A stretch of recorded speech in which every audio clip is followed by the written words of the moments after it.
Coming up on LevinTV, the media try to turn the horrific tragedy at the Tree of Life Synagogue in Pittsburgh into a political hit job. Chris Wallace takes Shep Smith to task for blaming President Trump for inciting violence. But I didn't say cause and effect. I just said we have an issue. You said when the rhetoric gets loud, the crazies come out. That's a cause and effect, Shep, that doesn't exist. And the vile media hack, MSNBC's Steve Schmidt, blames me and other conservatives for the Pittsburgh shooting. Mark Levin and Rush Limbaugh and Breitbart and Newsbusters and Judicial Watch and all the rest of them have blood on their hands. It all starts now. This is where freedom rings. If you believe in America, if you believe in the Constitution empowers us. It's a new day. America's back. America's back, and America's going to get strong again. We're going to defend America, and we're going to defend our interests.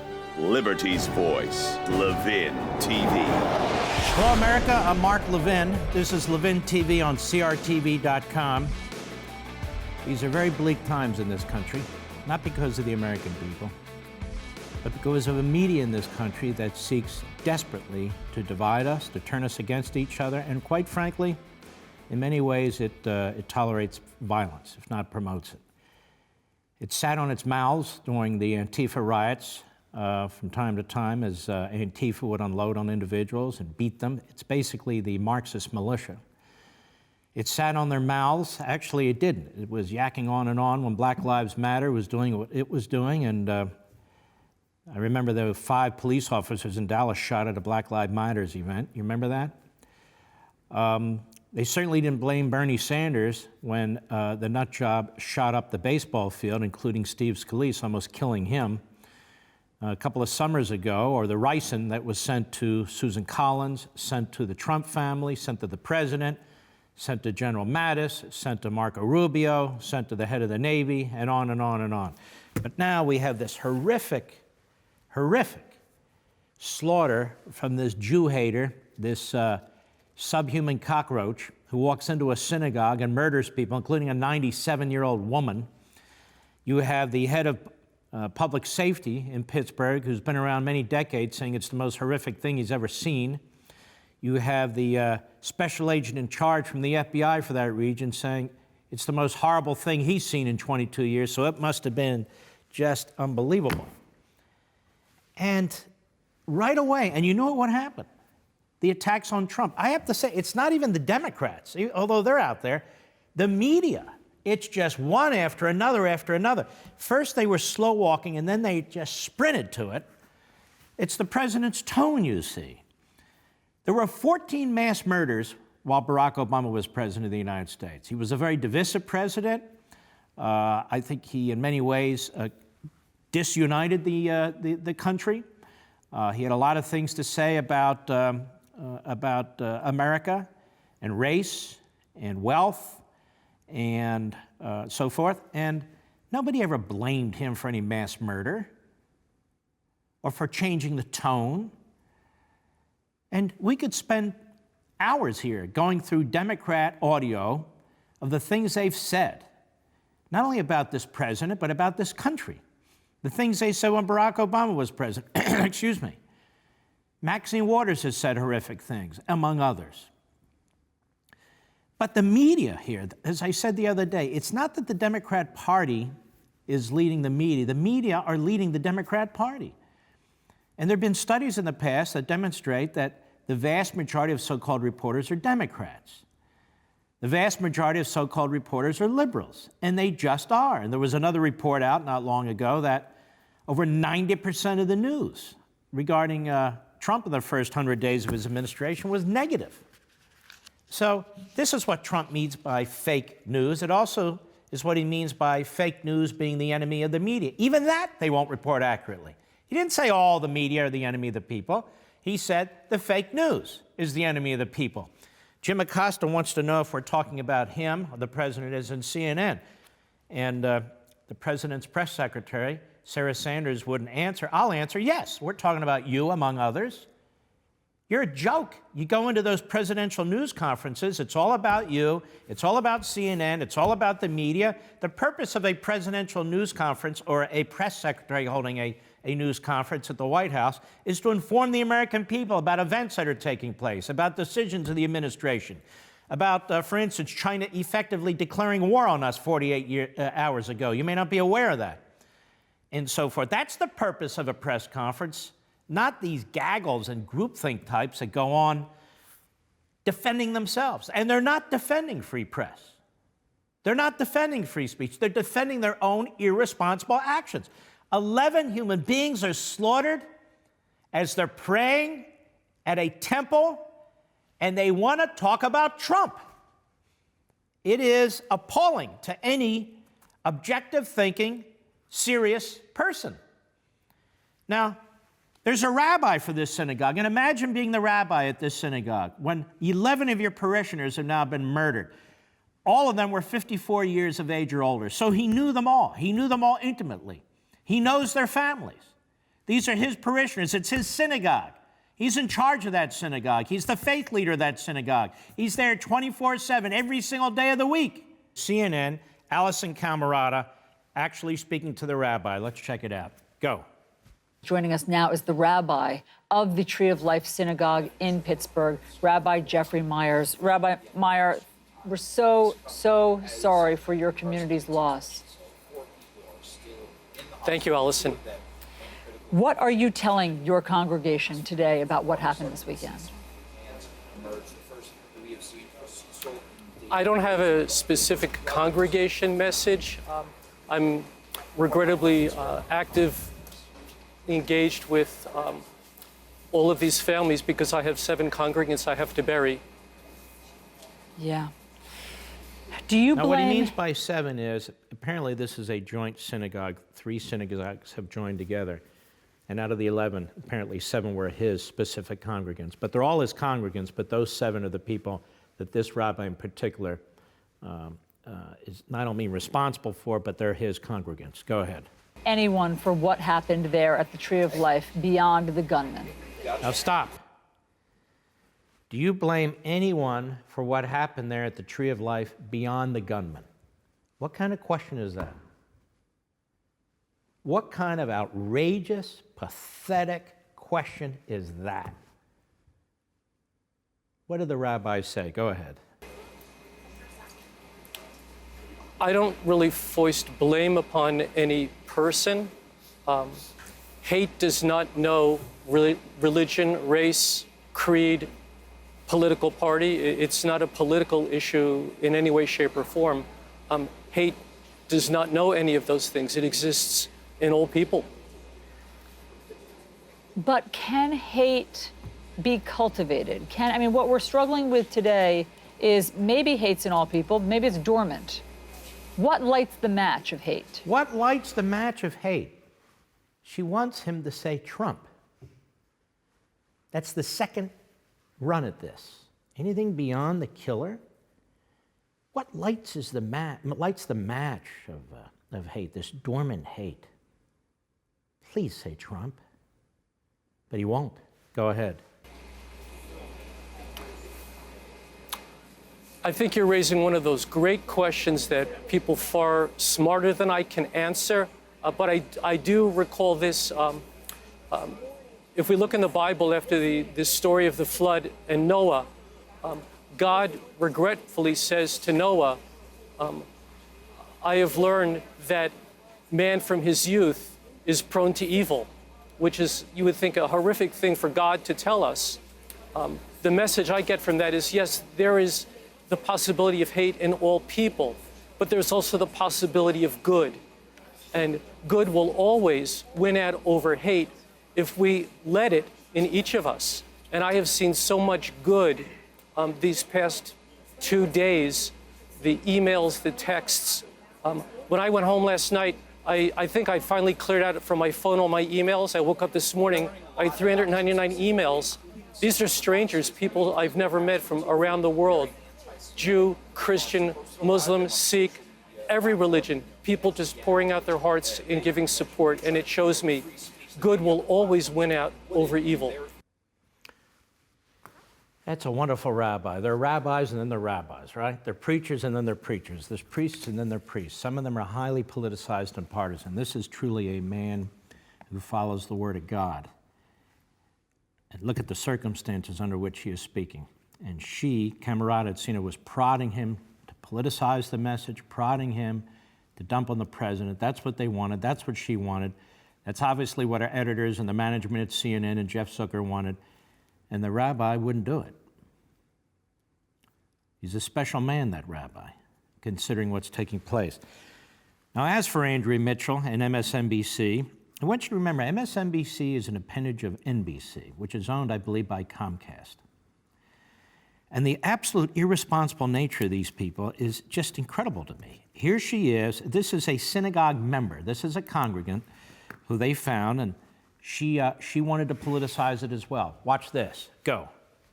This is a really hard thing to talk about, and I know it's controversial.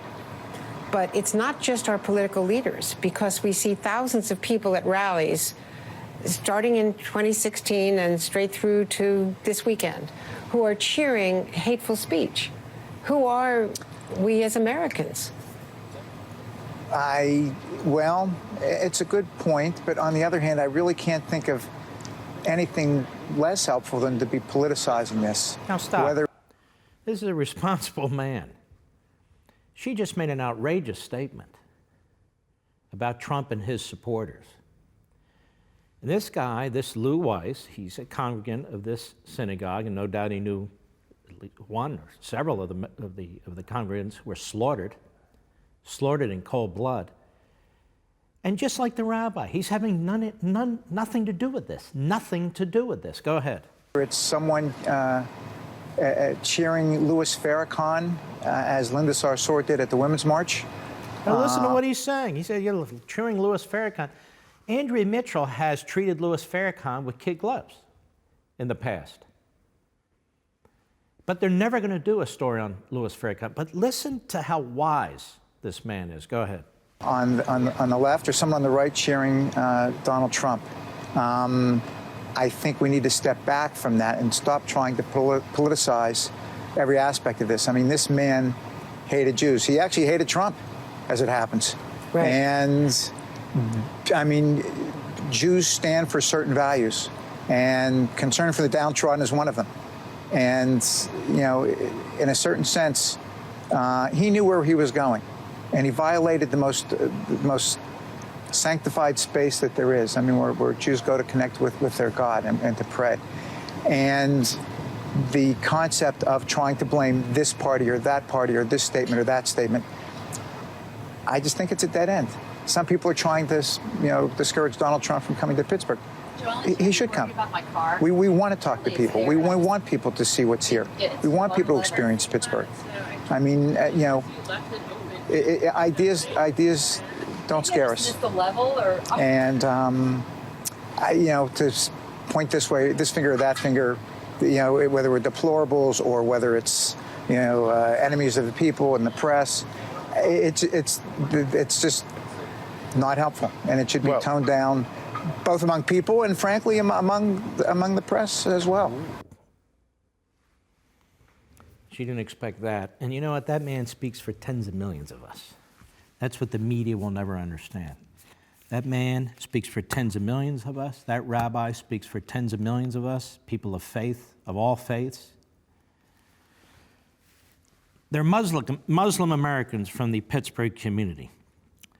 And they announced $70,000 in donations. That has since soared to over $125,000 for those, the victim families and so forth, at the Pittsburgh synagogue. And this is something our news media in America can really learn from, too. I say this all the time. We Americans get along pretty damn well, despite our religions and our race and all the rest of it. We get along pretty damn well. We're a very diverse society. And what keeps us together is our civil society. What keeps us together is assimilation. This effort to balkanize us and tribalize us all the time, that's the danger. That's why some people say we cannot have illegal immigration where people are not assimilating into our culture, the American culture, regardless of background, faith, color, whatever. And there are these forces at work in this country that constantly divide us and feel that they can get political power this way, or ratings, for that matter. You saw Allison Camerata, you saw Andrea Mitchell. They disgraced themselves. They absolutely disgraced themselves, pushing a hateful agenda in the middle of this slaughter, where you had the rabbi from the synagogue and a congregant from the synagogue, basically, politely, with great temperament and judgment, saying, cool it. This isn't the time for that. We're not participating in that. And of course, we'd like to see the president if he wishes to come. But we have a group of Muslim Americans who are also showing compassion and love through their faith, something that is not highlighted through the media. Although this was on NBC News, I only saw this once. So we want to demonstrate it for you ourselves. Go ahead. We realize that it's such a tragic time, that these are our brothers and sisters, these are family. Money should not be an issue. That should not be a concern, paying for a funeral or paying for medical costs. That is not what should be focused on. It's about mourning right now. So the Muslim community at launchgood.com / Muslims Unite for Pittsburgh Synagogue, we started to raise some money. And since yesterday afternoon, we've been able to raise over $70,000 for the community. And this is sincere, that we're not going to stop. We don't think our work is finished because that's a high number. We just want to know what you need. You know, if it's more money, let us know. If it's people outside your next service, you know, protecting you, let us know. We'll be there. That's America right there. That's America. And that is beautiful. Absolutely beautiful. 4 days ago, really, I think the day that this slaughter occurred, Chris Wallace and Shep Smith were on the Fox News channel. A lot of people criticize Chris Wallace. I actually think he's a pretty darn good journalist when you take his whole career. And then there's Shep Smith, who obviously is far more ideologically driven, and he likes to get praise in the Washington Post and on other sites and so forth, and he does. He's quite liberal. I don't think he makes any bones about it. And there was this discussion back and forth early on, 4 days ago.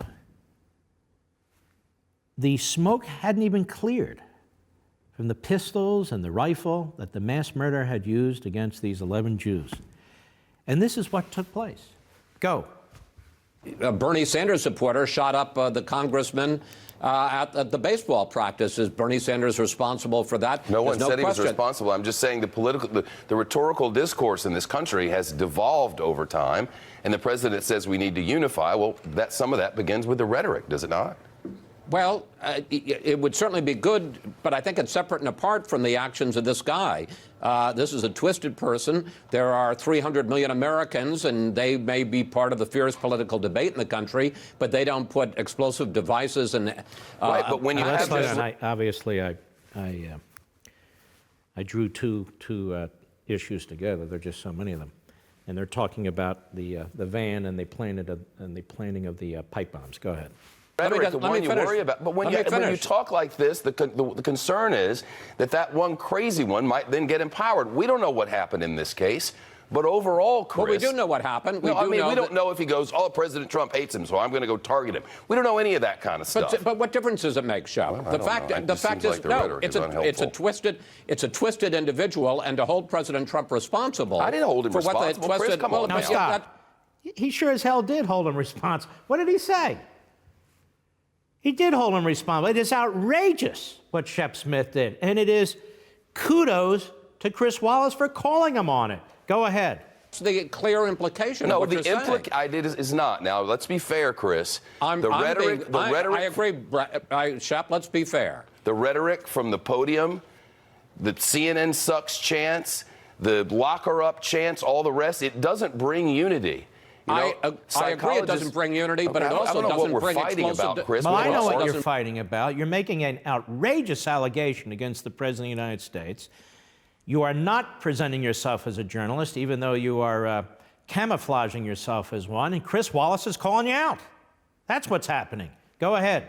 bring explosive devices. No one said it does, but to ignore the elephant in the room is just, it's Nobody says it does, but it does. That's what he's saying. Go ahead. I think that it's really incorrect to somehow hold the president either by implication or directly responsible in any way for the misdeeds of a person who's a psychopath or a sociopath. No one did that, though, Chris. You did it, Shep. That's why Wallace is taking you to task. That's enough. But they weren't alone. Whether it was this pipe bomb guy or the mass murder in Pittsburgh, Stephanopoulos and Powell say incendiary Trump at the center of all political violence. Then they object just like this. Well, we never blamed him. Take a look at this. This was from Sunday, in fact. Cut 5, go. But how surprised should we be? This is at least the 4th mass killing in America using an AR-15 since the Las Vegas massacre just over a year ago. The 3rd mass shooting in a house of worship in the last 3 years. Across social media, hate speech and anti-Semitism are rampant and on the rise. All against the backdrop of the ugliest political climate in modern times. At the center, and why is this the ugliest political climate in modern times? I seem to think the Obama years were pretty damn ugly. The way the police were treated, the way our military were treated, the way Americans generally were treated, put down by Obama all the time. Go ahead. Apologetically incendiary president, untrammeled by traditional norms of civility. In the times we're in, and I think our leaders, and I would put specific responsibility on the president, that he has an obligation to try to rid us of much of this tribalism. And I think what he's done over the course of the last few years is help foment this. I'm not saying he's responsible for what happened in Pittsburgh. He's not responsible for what happened. You notice how this works? The president's incendiary rhetoric. We're divided more than ever before thanks to him. He's very unpresidential. He's a disruptor. He's rejected all traditional norms. But we're not saying he's actually responsible for anything. Of course they are. Of course they are. And he's not responsible for any of this, period. We'll get into that more later. What he's doing is disrupting the establishment. He's disrupting the efforts by the left to push their progressive agenda. He's disrupting the tribalism and the balkanization that's taking place in this country. He wants to secure the borders. He wants to uphold the traditions and customs of the country and the institutions that made this country great. And for this, the progressives in the media, George Stephanopoulos, a Democrat, this guy, a liberal Republican, and others are trying to advance their agenda, trash his agenda, racialize everything, and worse. Go ahead. With the bombs that were sent, he's not responsible for what happened at the supermarket. But all of those have a commonality. A white national supremacist shot 2 blacks at a supermarket. We need to change the president's calling. A white nationalist supremacist shot 2 blacks at a supermarket. Who is supporting that? Who is supporting white nationalist supremacists? I know they want to wrap that around Trump's head with Charlottesville. He didn't support white supremacists in Charlottesville. The media have lied about that. The Democrats have spun that from day one. He said there's good people on both sides. He didn't mean Antifa and neo-Nazis and the Klansmen. There were hundreds and hundreds, if not thousands of people there. Not all of them were members of the Klan or the neo-Nazis or Antifa or the hard left. We all know that's what he was talking about, but even so, to suggest that he represents white nationalists? Well, do the Democrats represent the Nation of Islam and Farrakhan? Do they represent Al Sharpton's past and his comments and actions about Jews? I mean, what is this? Go ahead. For it, people distrust the president. We're not going to get change. That's where we are. That doesn't mean we can hang a mass murderer around his neck. So I want the rhetoric to be calm, but I don't think that the American viewers are looking at President Trump as a murderer. We all agree. No one at this table said that. Not one person. Nobody at the table said it. Damn you guys. You implied it, you wrapped it around him, you put a bow on it, and then you pretend you don't say it. Go. What he is responsible for, what he is responsible for his own... the murder. No, here's what I said, Tom, and I'll repeat it again. He is responsible for fomenting and using rhetoric that causes people to feel like that is normalized. Now, folks, you understand. like the rabbi, like the congregant said, you understand that this mass murderer had a long history of Jew hating and posting things on his social site. And you also understand that he deeply disliked Donald Trump because he said Donald Trump was a globalist and Donald Trump was surrounding himself with Jews. He didn't like what Donald Trump did with Israel. He rejected Donald Trump. So how is Donald Trump in any way associated with this? The man who shot up the baseball field in Alexandria, Virginia, with a list of Republican congressmen, he was a Bernie Sanders supporter. He went to Bernie Sanders' office. He was furious with what the Republicans were doing with Obamacare and health care because he believed in the Bernie Sanders agenda. There's far more of a connection between that sniper and there is Trump with this mass murder. Now, I don't blame Bernie Sanders. I'm just pointing out how ridiculous this is and how grotesque the media are. They are committed to politicizing this and dragging down this president. It could be this. It could be the pipe bomb guy. It could be Stormy Daniels. It could be the Stormy Daniels lawyer. It could be some psychologist who says he's mentally ill. It doesn't matter. They grab onto everything they possibly can. They reject his election. They reject this man, period. Now, Steve Schmidt. This man was a Republican operative, mostly for McCain years and years ago. He's jumped the shark. He's jumped more than that. He's now a man of the left. He's on MSNBC repeatedly. He is unhinged. He is vile. And he may well be a bigot. He may well be anti-Semitic because he's obsessed with me. He's obsessed with me. Now we have a Jew hater who shot up a synagogue. And you know who he blames for that, among others? Me. Me and other conservatives. This is unbelievable. You got to listen to this. This man should be fired by MSNBC. People have been fired on these cable shows and on the networks for a hell of a lot less than what this man said. A hell of a lot less. And he's damn lucky he's not sitting right here in front of me. I can tell you that right now. Damn lucky. And my family is furious with this, to throw something out here like this. You're about to hear it. This is MSNBC with Chris Hayes yesterday. Go. 40% of the country has opted into an alternate reality. We have to wake First of all, up look how he talks about those who disagree with him.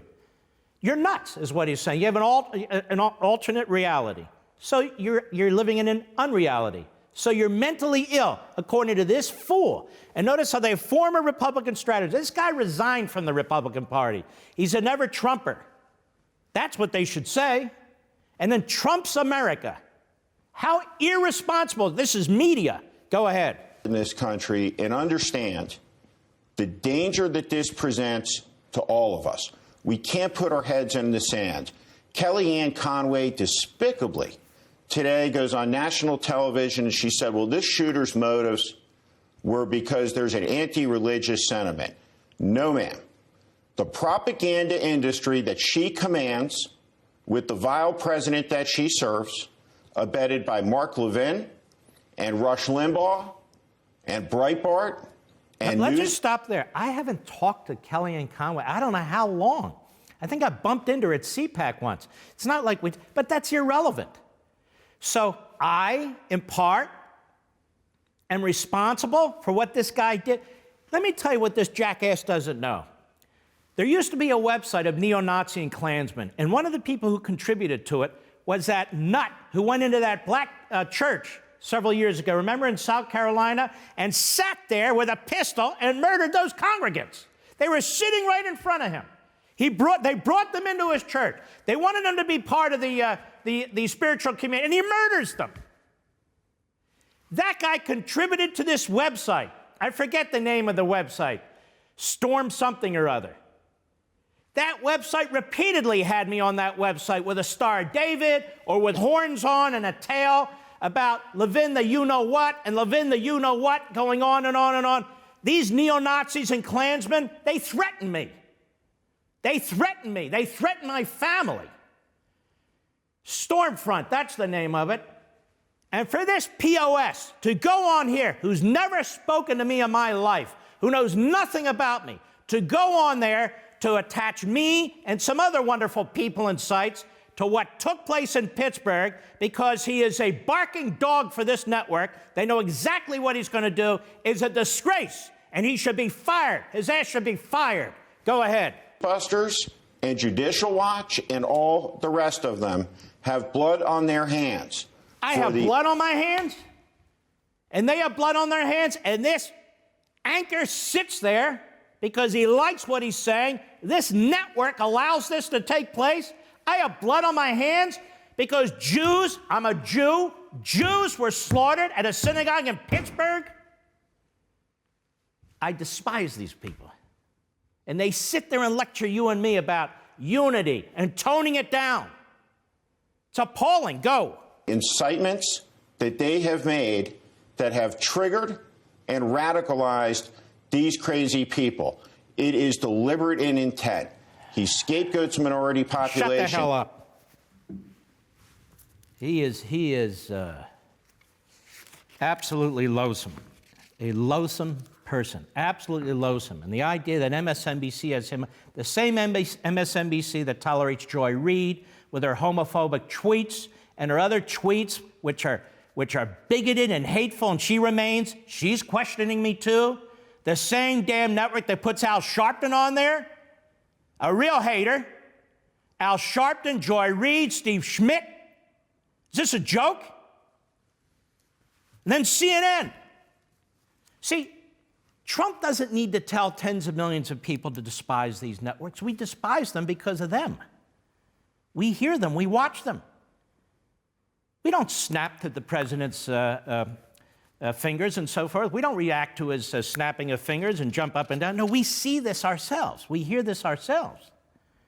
So CNN has this guest, Julia Eihoff. Now listen to what she said. This is yesterday, too. Go. This president, one of the things that he really launched his presidential run on is talking about Islamic radicalization.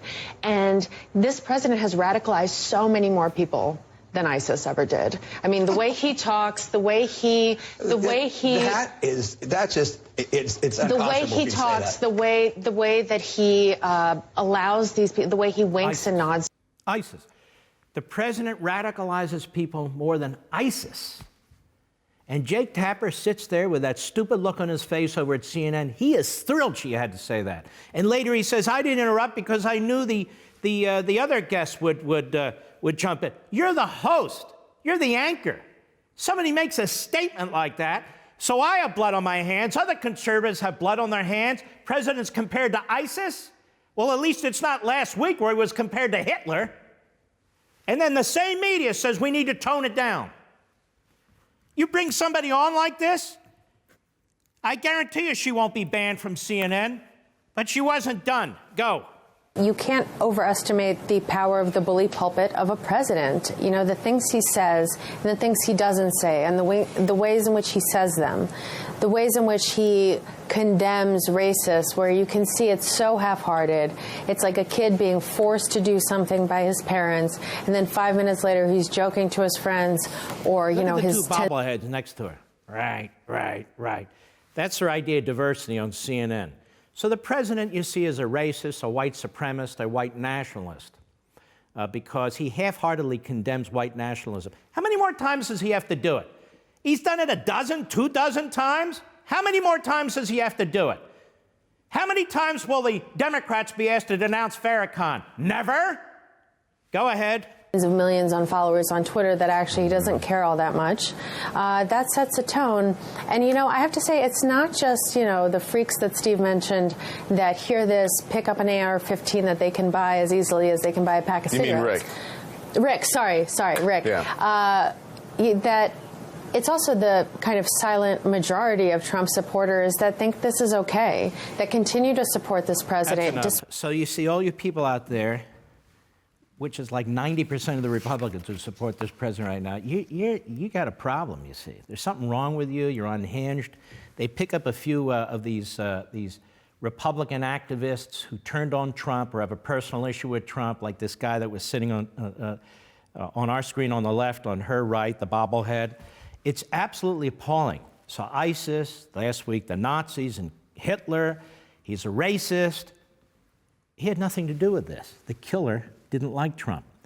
And then on top of that, when you consider that the President of the United States is the only president that I know, the only president, certainly in modern history, who has a Jewish daughter, a Jewish son-in-law, and Jewish grandchildren. And this is the same President of the United States, and you won't hear it on any of these networks from any of these shows, who, unlike his predecessors, not only campaigned on recognizing Jerusalem as the capital of Israel, he then made it a fact as United States policy. He not only campaigned on moving the embassy, the American embassy from Tel Aviv to Jerusalem, the others had campaigned on it, he did it. And he was attacked for it. He not only talks about defending Israel, he actually does it. He supports Israel. He got rid of the Iran deal, which turned over $150 billion to that terrorist regime, which has as its purpose to destroy, and it says kill every Jew in Israel and destroy us, by the way. And he prevented hundreds of billions of dollars more from going into Iran by putting those sanctions in place. The ambassador from Israel to the United States, Ron Dermer, was on my radio show last night. And he said the president's condemnation of what took place in Pittsburgh, when he says, in effect, that the people who try and destroy the Jews, we will destroy them. He said it's the most profound statement of any president, of any non-Jew, of any non-Israeli he's ever heard in public office. And that he's been the best friend of the Israelis. This ISIS stuff and this racist stuff, it just goes on and on and on. It's as if the media had become the wacky, radical, extreme left that meets in their mother's basements, you know, with these conspiracy theories and the hate-mongering. This is all you've heard. This is why I'm doing all these sound bites tonight. Brian Stelter. Brian Stelter is a guy that has a weekend show. He went to Towson University in Maryland. He started a website, as I understand it. He's picked up by the New York Times, then he's picked up by CNN. This guy is a true hater. He's a fraud, a complete fraud. He's not a journalist. If he's not attacking me, he's attacking Fox News. If he's not attacking Fox News, attacking the president. He's a never-Trumper, dressed up as a journalist, as are most of them. Now, I want you to listen. You just heard MSNBC and CNN. I could do this for 3 hours, but I'm not going to. You got a taste of it. And many of you have seen it on your own anyway. But listen to this guy. Cut 10, go. This is an invasion. This is an invasion. We may never know where the suspect heard these ideas or why he believed them. But we do know that the hate crime coincided with a rise in hateful language. So attacker echoed talking point that dominated Fox News. President, me, Rush, Judicial Watch, Breitbart, Fox News. This is the hardcore ideological left. That's who this guy is. Attacker echoed talking point that dominated Fox News. How do we know CNN didn't push the guy over the edge? How do we know Brian Stelter didn't push the guy over the edge? How do we know MSNBC didn't push the guy over the edge? We already know he didn't like Trump. How do we know that the left didn't push him over the edge? Go ahead. From the InfoWars fringe to Fox's primetime lineup. You have this invasion coming over every day. Almost as soon as the migrant caravan formed in Central America. It's a kind of invasion. Fox News, talking heads, and President Trump made it out to be a major threat. Whoa. Just because the left and the media, one and the same, do not think thousands and thousands of people trying to get into this country illegally, not being vetted, we don't know who's the criminal, who's the terrorist, who the coyotes are, who the kidnappers are. We don't know any of it. Some of us think that's dangerous. Some of us think it's a threat. Now, those who work in New York City apparently don't. But a lot of people do. And we want some law and order when it comes to immigration, and we want the border secured. As you know, we demonstrated this last week. That used to be the position of the Democrat Party. It used to be the position of Harry Reid, Chuck Schumer, Bernie Sanders, Hillary Clinton, Bill Clinton, Joe Biden, and Barack Obama himself. That used to be their position. It's not their position anymore, but it's still our position. And when you have people trying to invade the country, it's not a caravan, it's an invasion. When thousands and thousands of people are trying to come into your illegally and are organized to do so. So that may have triggered this guy? Well, then maybe the policy of the left triggered this guy. The fact of it triggered this guy. Or CNN's coverage of it triggered this guy. Or Brian Stelter triggered this guy. Go ahead. Have the right to come here. We did not invite you here. You cannot stay here. Republican leaders echoed this line. We have to treat this as an invasion. And look at the online... Why is this provocative? When it is, in fact, what it is. Go ahead. Reactions. This is an invasion. This is an act of attacking the United States sovereignty. Scroll down on any of these videos on YouTube, and the fire... Now, look, we can all do that, right? You can scroll down on any of these videos on YouTube with the left-wing kooks. Or that website I told you about. How come, Mr. Stelter, how come this guy Schmidt, how come none of them have ever shown that Stormfront website with me on it repeatedly? How come they've never shown that? Because they don't want to tell you the truth. Go ahead. Was raging, with commenters screaming about an invading army, even though the migrants were 1,000 miles away and fleeing danger. No. But they said they're coming to the United States, whether they're 1,000 miles away or not. Go ahead. One voice on Fox tried to point that... CNN loves this voice on Fox. The left does. Go ahead. Out. The president has called it an assault on the U.S. border. It is absolutely not. But his audience rejected that. Shep Smith reading a tweet from a viewer. Sorry, Shep. We are not Is this a joke? How many tweets do I get? How many? I mean, it's just so ridiculous, this phony report. I'm done with Stelter. Stelter's a fraud anyway. You might recall 2 marches ago when I was trying to explain, based on media reports, the espionage that was taking place against Trump world, and Stelter fought it every step of the way. And he still hasn't apologized to the American people because he's a hack. He's a hack, and he's very sleazy about the way he goes about doing his business. Then they have this guy, John Avlon, A-V-L-O-N at CNN. Just see how they keep piling up with these hosts, with these guests who push the same narrative. The President of the United States points out that Andrew Gillum, who's running for governor of Florida, calls him a thief. Well, there's an undercover FBI investigation, and he got a free ticket to Hamilton, a free hotel room. He got a trip to Costa Rica, and the FBI is investigating the corruption in his city. Now, if you or I got $5,000, $6,000, $7,000 of freebies of this sort, and there was an undercover investigation taking place, to call somebody a thief like this is really quite legit. I mean, after all, he didn't say he had blood on his hands, did he? He wasn't blamed for the shooting in the synagogue, was he? So it all goes one way here with the media. So this guy, John Avlon, who's another hack, he's another never-Trumper. He started this no labels group, but he can't stop labeling people he doesn't like. He's attacked talk radio over the years. He's attacked Rush Limbaugh over the years. He's attacked me over the years. So, of course, CNN wants him as part of their stable of morons and miscreants.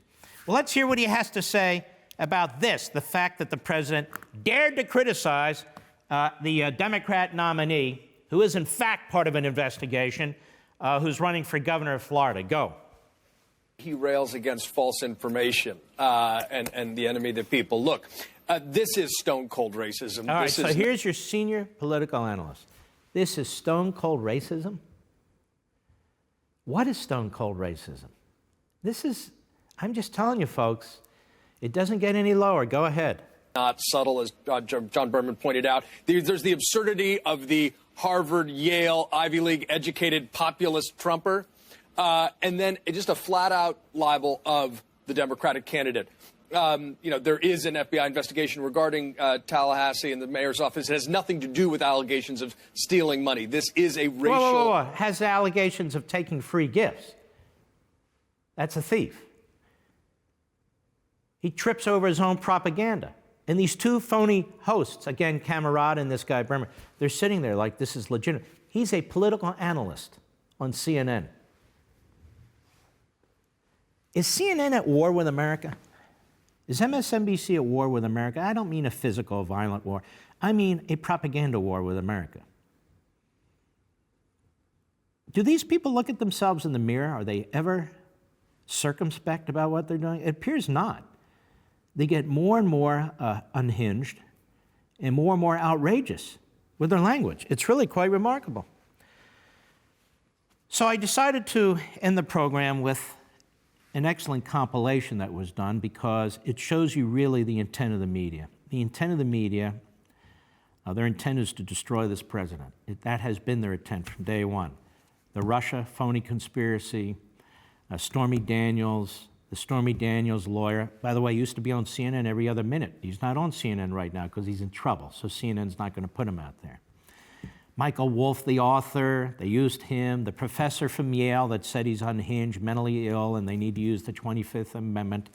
We can go on, and it doesn't matter. They'll grab onto anything. And now we have a Jew hater who slaughters Jewish congregants at this synagogue in Pittsburgh, and a president who's done more for the state of Israel, who has Jewish family members, and who this shooter despised, somehow his tone and his rhetoric responsible for it. How about Avalon's tone? Maybe that caused the killer to kill. How about the tone of all these people? You've seen it. It's so much worse even when you go to the press secretary in the press conference in the White House with John Carl and Jim Acosta. On and on and on they go. Well, their real purpose is to destroy this president, destroy his presidency. That's not what a free press is supposed to do. But there's a compilation that was put together, and we want you to take a look at it, about one bombshell after another that's going to force Trump from office. Go ahead. Donald Trump's done. He's done. There's no question about that. He's done. Breaking news. A bombshell. Today is a turning point. Today was historically bad for President Trump. Today was a turning point. A turning point. We're at a turning point here. The beginning of the end for the Trump presidency. The beginning of the end. And breaking news. We have another bombshell. Mike Pence might have to assume the office of the presidency. The call for impeachment. Rumblings of the word impeachment. Breaking news. Another bombshell out of the White House. I believe this is the beginning of the end. I do too. It's really the beginning of the end. The beginning of the end. He may be feeling the walls closing in on him. All the walls closing in on him. The walls closing in on him. Breaking news, a new bombshell. One astrologer says this means the beginning of the end for President Donald Trump. The beginning of the end of the Trump presidency. Trump will resign. Trump is going to resign. Is this the tipping point? I know we've said it over and over. You think this is a tipping point? And over and over. This is a tipping point. And over and over. Breaking news, President Trump off the rails. It was the beginning of the end today. It's the beginning of the end. It reminds me a lot of the last days of Nixon. Breaking news tonight, new bombshell. This is the beginning of the end. The beginning of the end. The walls are closing in. The walls closing in. The walls closing in. Breaking overnight bombshell. This is a very dramatic day, and I think it might be near a tipping point. Do you think this is a tipping point? This is unbelievable. This is remarkable. Have you ever seen anything like this? His presidency is crippled. December 1st, 2017, you can mark it down. This is the day that everything changed. We begin with the bombshell. The beginning of the end? The beginning of the end. The beginning of the end. The beginning of the end. The beginning of the end. The beginning of the end. In fact, if this were a football game, we're in the third quarter. May even be the beginning of the end. We begin tonight with the bombshell. Donald Trump is in a lot of trouble. Trump is in trouble. The president will resign. Another hour, another bombshell. This is a tipping point. Trump's going down. This president could be impeached. I do not think the president will serve out his term. Resignation. I don't think this president is going to serve out his term. Mr. Trump will not serve out his term. He will not serve out his term. No way. No how. Breaking news. Absolute bombshell. I think Donald Trump is in trouble. Donald Trump is not. He's done.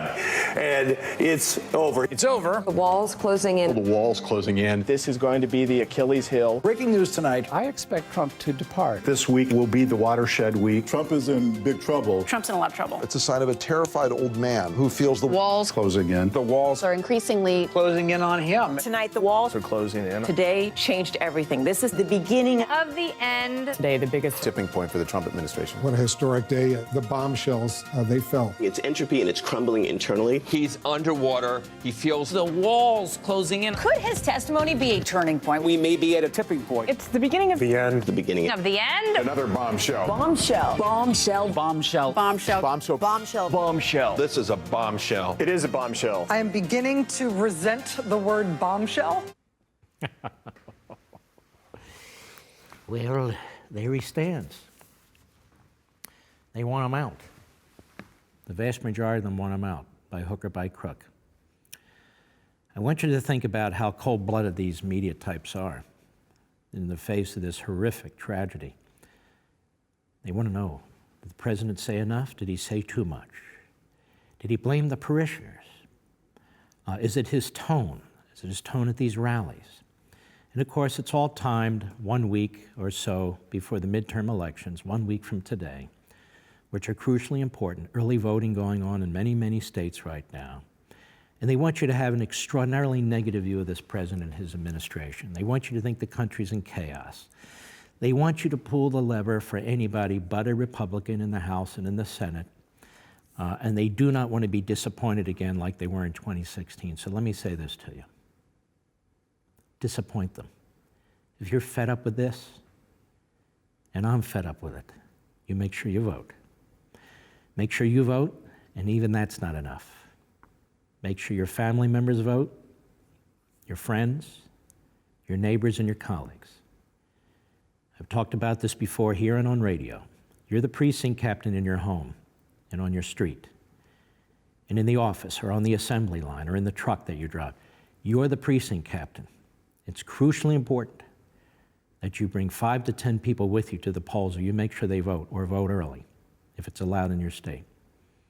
If we do that, if those of you listening to me on LevinTV, listening to me on my radio show, watching me on the Fox show, if you bring 5 to 10 voters to the ballot box or have them vote early if it's permitted, we will crush them. It's up to you to change the narrative. And we need to take a stand. You may have your differences with this president on this issue or that issue. I have some myself. It doesn't matter. That's not what this election's about. This election's bigger than any one issue. I call it the choice between Americanism and progressivism, between capitalism and socialism, between freedom and, yes, tyranny, between a real free press and a left-wing press. It's a stark choice. It's an important choice. So you need to show the media, you need to show academia, you need to show the Democrats, you need to show everybody that you're out there. They don't believe you're out there. You're not going to be influenced by these demagogues and their propaganda. And if you're going to vote on Election Day, you're going to be the first one in line, as I will be. My entire family is going to vote, and I'm reaching out to friends as well. Please do exactly the same thing. You need to treat this as a presidential election, not a midterm election. And many of you that have Senate races in your states, that's a burden on you that you must address. You must vote. And these House races are crucially important. There may be a House member who is a rhino. Well, you're going to have to bite your tongue and vote for them. And you deal with them in the next election. Deal with them as you must down the road. Primary them down the road. But right now, they're the nominee. They're the nominee. And while they may not be on our team when it comes to substance, they're not on the other team when it comes to tyranny. And that's my point. And that's my point. You are not racists. You're not Nazis. You don't have blood on your hands. You're not deplorables. You are red-blooded American citizens. And you're sick and tired of being talked about this way. These attacks, if truth be told, are not just on the President of the United States, they're on you. And you've heard some of that. They're on you. Many in the media despise you. They think you're stupid. They have more compassion for foreigners marching toward our border than they do for hardworking American citizens who make this country work. There's a huge disconnect between the modern media and the American people, not like during the founding. The pamphleteers, the relative handful of newspapers, they're very pro-American principles, individual liberty, private property rights, national sovereignty, law and order. Back then, the press, well, it was in the beginning of its birth in many respects, stood where you stand today on the issues. They didn't trash American traditions, customs, and principles, as our media do today. So you need to keep that in mind. And again, vote. That's it.